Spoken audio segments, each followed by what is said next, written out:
Coming to you from rugby's greatest fortress, New Zealand's national stadium, Eden Park, is the Aotearoa Rugby Pod.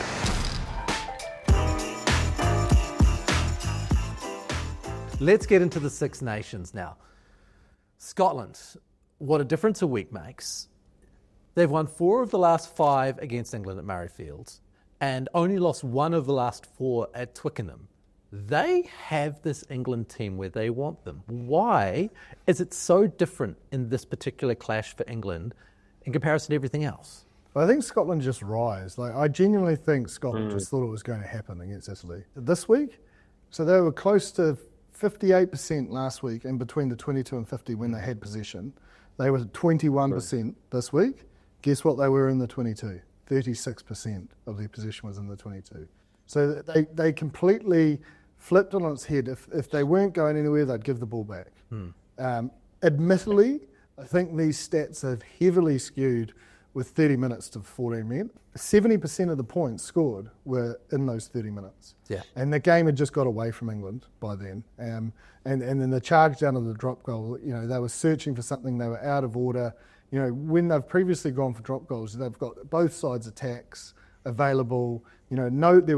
There was no one actually even protecting forward. It was just it was such a sloppy performance. Yeah. After we'd sort of waxed lyrically about them, 20 turnovers, ill discipline, a lack of energy.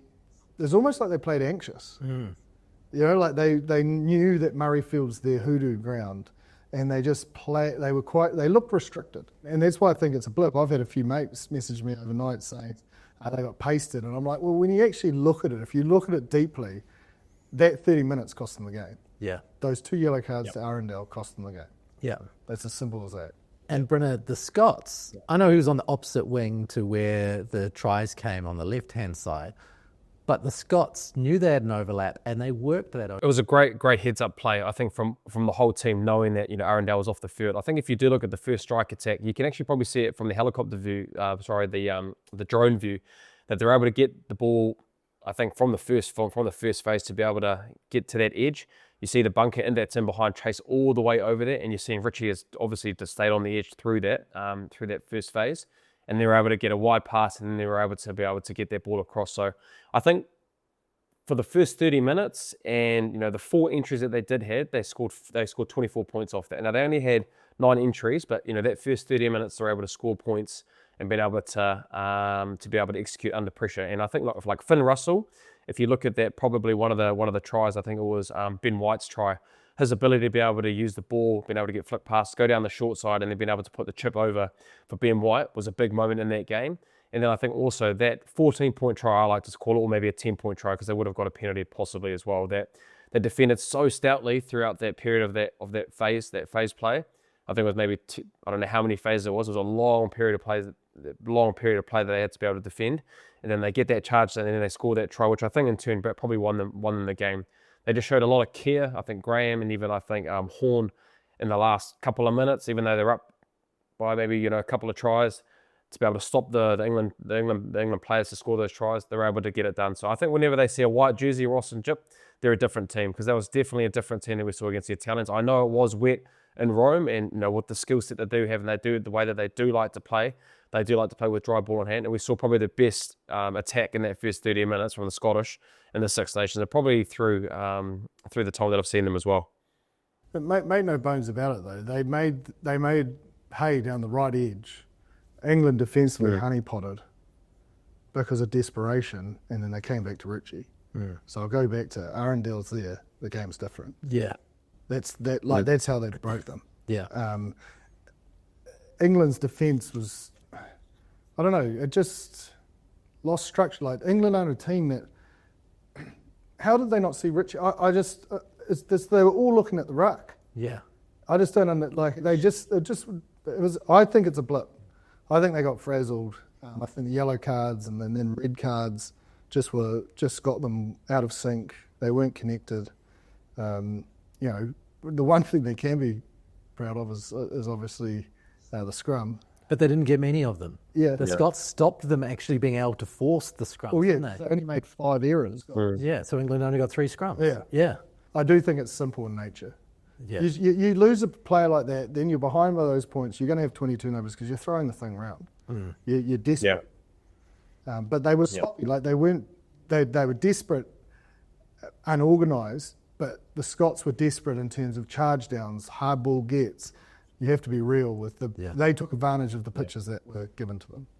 England backed themselves under Borthwick. All those effort areas, all the energy areas. That's where you've been able to see them. Itoje is in and around those effort areas. The bum slaps, the energy. But if you look at the Scottish on the weekend, every single time that they were able to win a big moment, you saw Tuipulotu come in. You saw all the players come in and being able to get that energy. So you could see they were up for it, and they should have been, considering how poor they were there against the Italians. And I just think that the English were really sloppy. I think, Jip, you said, they had 12 entries, and of those 12 entries, 6 had 6 turnovers, and World Premier maybe at 17% through the 22 entries, which you touched on, Ross, is a big part of where World Rugby is at the moment. So, and 18 turnovers. So, yeah, a pretty disappointing performance considering that we were waxing lyrical about them against the Welsh. I know it was against the Welsh, but you probably expect them to be a little bit better with what we probably saw, and the fact that they had a winning success rate. What were they, 13 or 14 tests in a row or something like that? So, yeah, probably disappointing for the Six Nations of them wanting to try and win it.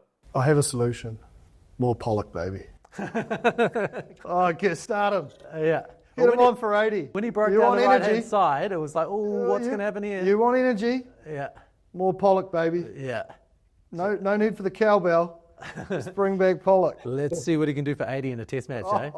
He's going to have a target on his back at the start of the game. He doesn't care. He doesn't care. No, he doesn't care. You're right. He's like Torian Barnes. He's just going to go straight through you. He's going to have a great time. He'll probably get snapped up. Right. Now, Wales versus France hasn't happened yet as we record the podcast. We record on a Sunday night. That's happening on a Monday morning, New Zealand time. So we won't be talking about that particular game. But the other game, Ireland versus Italy. Chip, did Italy lose that game? Yes. And I'm going to explain why. They are creating opportunities, and they almost butchered it against Scotland, to be fair, with this, is they're making all these chances and they run out. Or they throw a desperate pass when they can just take a ruck and it gets intercepted by James Lowe. Or it's the forward pass, which I'm not sure was forward, but anyway, non-debating that. It's just they still brought the ref into it. Another opportunity miss. They had 23 turnovers. They played 53% of their possession was between the 22 and 50. They're playing too much. You're creating it, yes, but you're also sapping so much energy for pointless gain.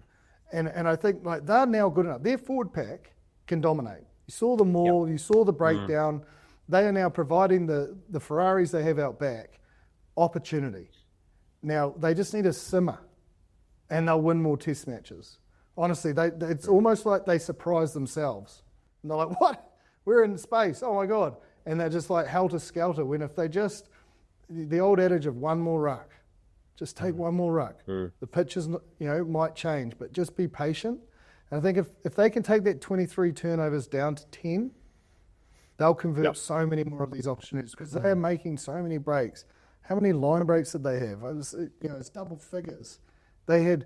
Defensively, they had 6 penalties. Yeah. The whole package is there. Just don't throw the ball away. Don't run out. Pat Lam used to make you do 100 sprawls if you ran out like that.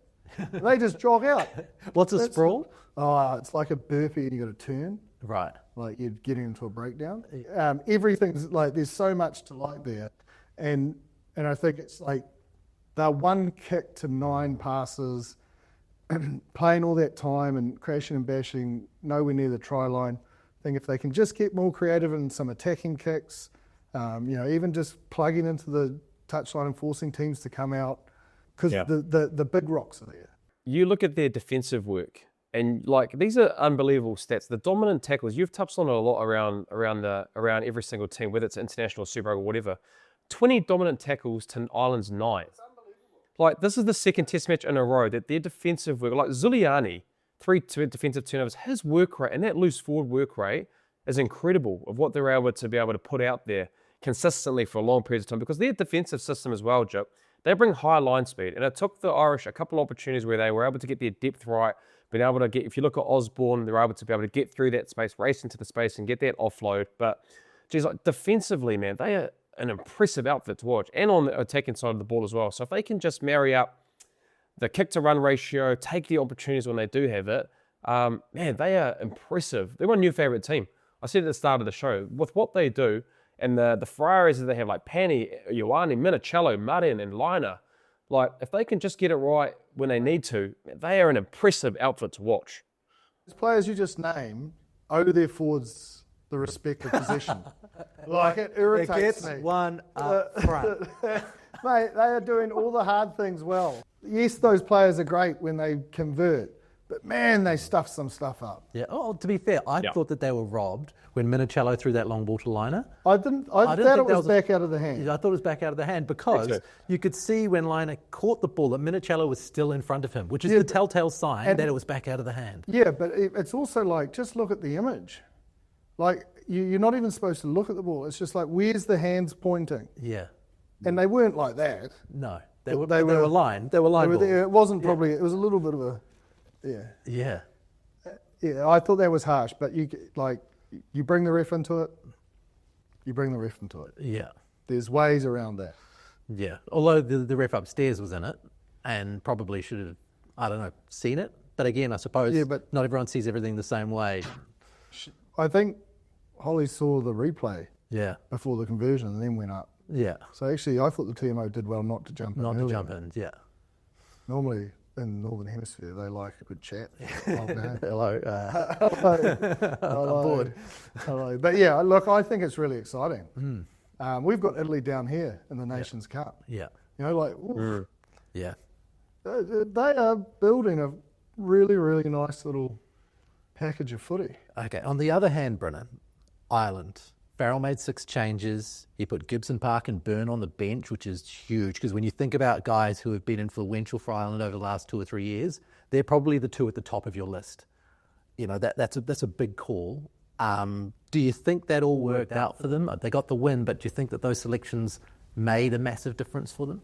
Having Jamison Gibson Park come on that last 30 minutes was massive for them. I think the tempo that he was able to bring, he had a couple of nice touches with his kicking game to be able to put them into the Italians into that kind of 5 metre zone through the exit. So I just think they did look a lot different, and look, it took them a while. Like, and it's you got to respect kind of what the Italians did. Like, they had a high line speed, especially in probably the first 15 minutes. You know, even though Osborne was able to score that try, they did a lot of times to be able to turn players in. They weren't able to get that ball out to the edge. Even if they did, their ability to be able to cover and save themselves to be able to get that to get the winger through that high line speed, they're able to do that. But I just think Jamison was really good, and I felt Crowley as well. And I don't know, haven't watched a lot of Crowley and Prendergast, but geez, I thought Crowley looked pretty good when he came on in that last 20-30 minutes as well. So yeah, to answer your question, Ross, having probably Jamison coming on was really big, and I think James Lowe as well, his ability and what he was able to do with ball on hand and at defensive play to win the game as well. I think his effort areas and what he brings is really important. And I think, you know, even Balcoon as well, I think his ability and his X factor, what he was able to bring, it's probably one thing that I touched on last week, that they weren't able to have those kind of X factor players and being able to win, you know, 1-on-1s or 2v1s or something like that. I thought those 2 boys in their selection on the wings were big with being able to get around that Italian defence for sure. I think you're right about James Lowe, because I think had he not busted a gut to get across with that last chip over, that's what flustered the Italians.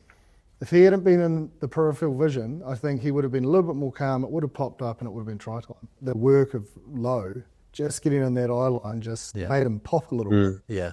So, look, I think you start those players more often than not, but ironically, had Jamison not been in that last 30, I'm not sure they would have won that game. Yeah.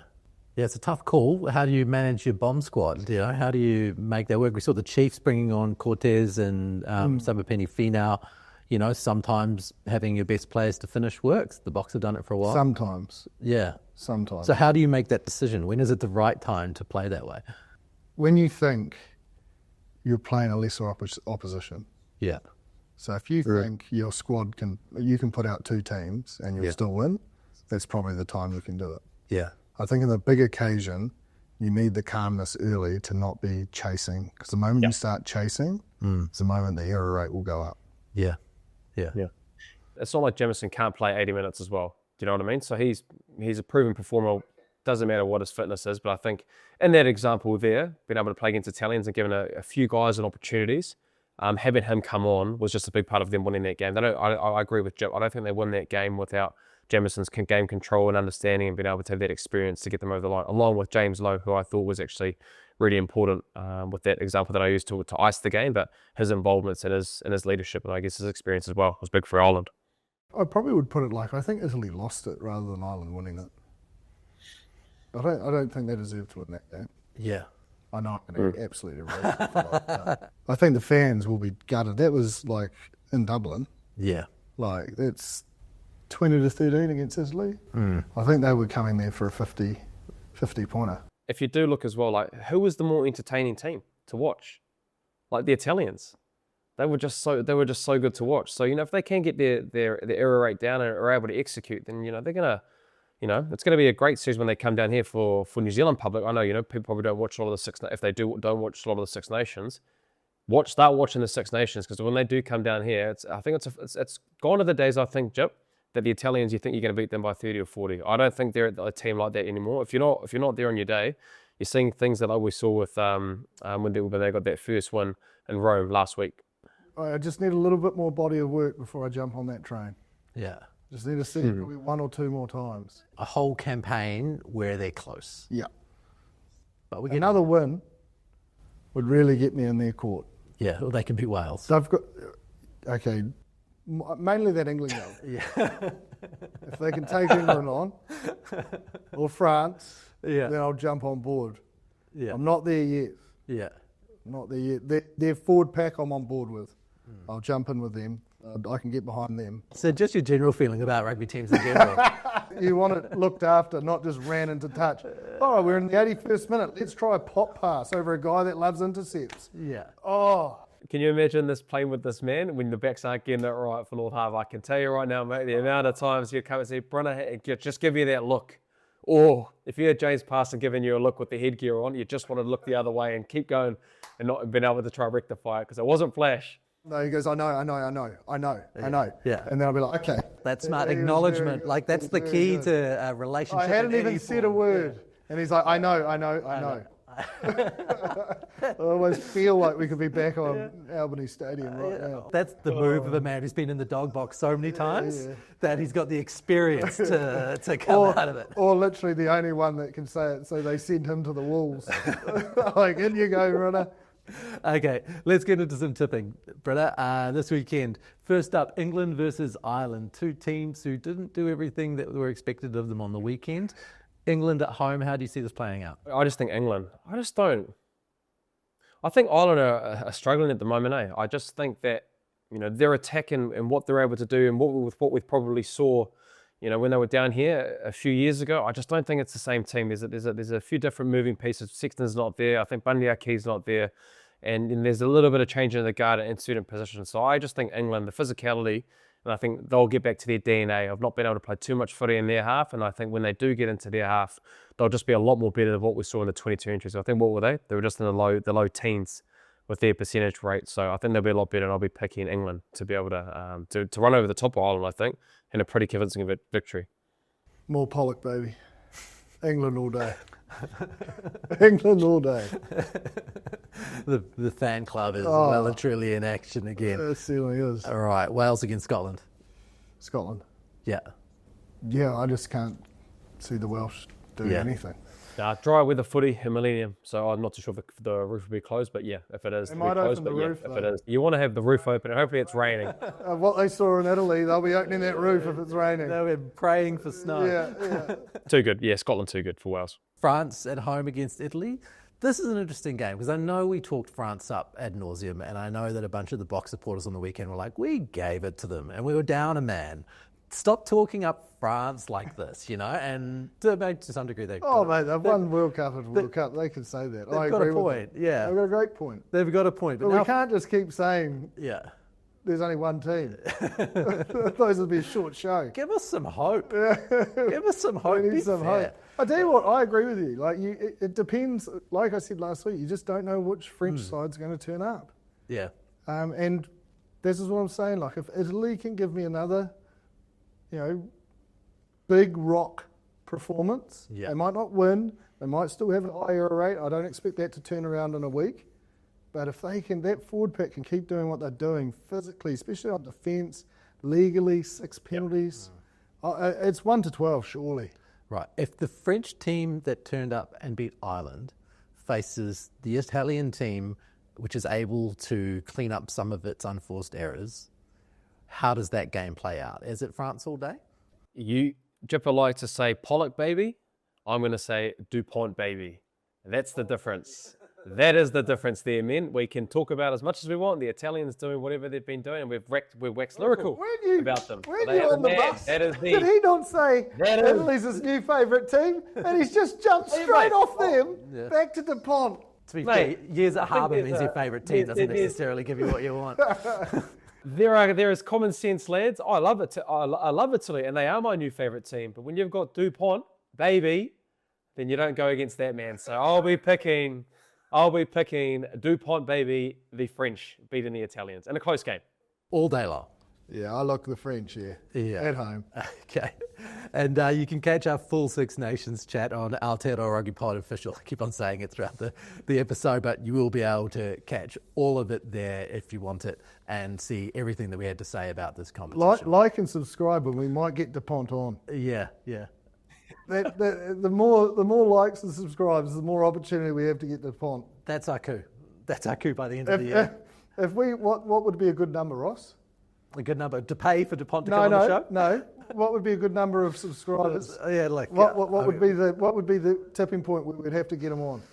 Oh, we'd probably have to end up in the tens of thousands. Okay. We're early days yet. Should we say 20,000? 20,000. If we get to 20,000, Bryn will get DuPont on. Get him on. I'll do everything I can, lads, to get that man on.